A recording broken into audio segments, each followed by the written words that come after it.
Hi friends, welcome to Mom's Kitchen. இன்றைக்கி நம்ம சோரொட்டி சுட்டு எப்படி சாப்பிட்றதுன்னு பார்க்க போகிறோம். 2 சோரொட்டி வாங்கியிருக்கேன் நான். அதை வந்து சுண்ணாம்பு செவுத்தில் ஒட்ட வச்சிங்கன்னா ஒட்டிக்கும். அதனால தான் அது பேர் சோரொட்டி. இது மாதிரி ஏன் ஒட்ட வைக்கிறேன்னு பார்த்தீங்கன்னா, அந்த செவுத்தில் அந்த சுண்ணாம்பில் இருக்க சுண்ணாம்பு சத்தை வந்து அதுக்கு வந்து அப்சர்வ் பண்ணுற தன்மை இருக்குது. சுண்ணாம்பு சத்துக்காக நம்ம அந்த மாதிரி ஒட்டி வச்சு எடுத்துட்டு அதை அப்படியே ஸ்லைஸ் போட்டுக்கோங்க. அதில் ஸ்லைஸ் போட்டு ஃபஸ்ட்டு உப்பு போட்டுக்கோங்க, கொஞ்சம்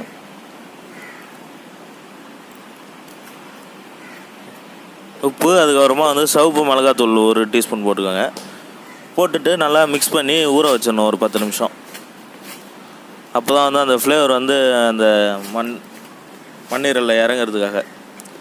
மண்ணீரல்னு சொல்லுவாங்க சில பேர், ஆனால் ஊர் சைட்லாம் பார்த்திங்கன்னா வந்து சோரொட்டின்னுவாங்க. அது பேர் ஆட்டுது. இப்போ நல்லா ஊறிடுச்சு, 10 நிமிஷம் ஊறிடுச்சு. அதை வந்து ஒரு கம்பியில் சொருகிக்கோங்க. ஒரு கம்பியில் குத்தி அடுப்பு நெருப்பில் காட்ட ஆரம்பிச்சிருங்க.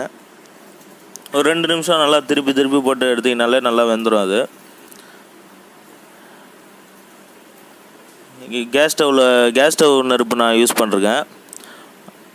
உங்கள் வீட்டில் விறகு அடுப்பு இருந்ததுன்னா அந்த விறகு அடுப்பில் காட்டலாம், நல்லாயிருக்கும். அந்த விறகு ஸ்மெல் வந்து அந்த கறியில் ஏறி நல்லா வாசனையாக இருக்கும்.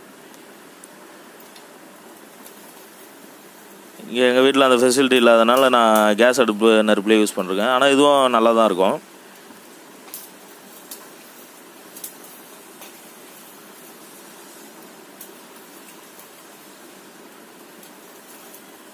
நெருப்பில் காட்டி அப்படியே சுற்றி 4 பக்கமும் திருப்பி சுட வச்சுங்க. ஒரு 2 நிமிஷம் சுட்டாலே போதும். அந்த இது வந்து லைட்டாக வெடிக்கிற மாதிரி சவுண்டு கேட்கும். அது அந்த சவுண்டு நின்றுடுச்சுனாலே நல்லா ஃபுல்லாக வெந்துருச்சுன்னு அர்த்தம். இந்த சோரொட்டி சாப்பிட்றது கர்ப்பிணி பெண்களுக்கு வந்து ரொம்ப நல்லது. இது ரத்தம் வந்து நிறையா பேருக்கும் உடம்புல. இந்த மாதிரி சுண்ணாம்பு சத்தம் நல்லாயிருக்கும். ரத்தம் கம்மியாக இருக்குன்றவங்க, ரெட் பிளட் செல்ஸ் கம்மியாக இருக்குன்றவங்க வந்து இந்த சோரொட்டி கண்டிப்பாக சாப்பிட்லாம். வீக்லி ஒன்ஸ் இல்லைனா மந்த்லி 2 சாப்பிட்டிங்கன்னா உடம்புக்கு ரொம்ப நல்லது. எண்ணெய் எல்லாம் போட்டு ஃப்ரை பண்ணி சாப்பிட்றத விட இந்த மாதிரி நெருப்பில் இயற்கையாகவே சுட்டு சாப்பிட்டிங்கன்னா வந்து இன்னும் நல்லாயிருக்கும், டேஸ்ட்டாக இருக்கும். இந்த மாதிரி 4 பக்கமும் அதான் மேலே கீழே எல்லா பக்கமும் நல்லா சுட்டு எடுத்துக்கோங்க. இது வந்து தீஞ்சிலாம் போகாது. நெருப்பில் காட்டுற மாதிரி தீஞ்சு போய்டுமாதிரிலாம் யாரும் பயப்பட தேவையில்ல. இது நல்லாவே இருக்கும், தீஞ்சு போகாது. நெருப்பில் டைரெக்டாகவே நீங்கள் காட்டலாம். ஃபுல் நெருப்பில் கிராமத்துலாம் பார்த்திங்கன்னா இதை அப்படியே சாப்பாடு கொதிக்க வைக்கும் போது இந்த சோரொட்டி வந்து அடுப்பு உள்ளே போட்டுருவாங்க. அது ஆட்டோமேட்டிக்காக வந்து அடுப்பு ஆஃப் ஆனவுடனே எடுத்து சாப்பிடுவாங்க. நல்லாயிருக்கும், தீஞ்சு போகாது.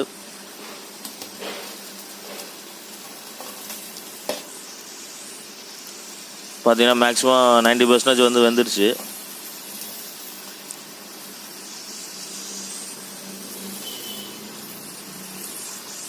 நல்லா வெந்துருச்சு. நம்மளுக்கு அந்த சவுண்டு கூட கேட்க நின்று போச்சு. இப்போ நல்லா வெந்துருச்சு, எடுத்துடலாம். நீங்கள் சாப்பாட்டுக்கும் கூட தொட்டுக்கிட்டு சாப்பிட்லாம், பழைய சோறுக்கு அப்படின்லாம் வெறுமனையாக சாப்பிட்லாம். உடம்புக்கு ரொம்ப நல்லது. வீட்டில் கண்டிப்பாக ட்ரை பண்ணி பாருங்கள். தேங்க்ஸ் ஃபார் வாட்சிங். Subscribe to moms kitchen. Meet you in next video. Thank you.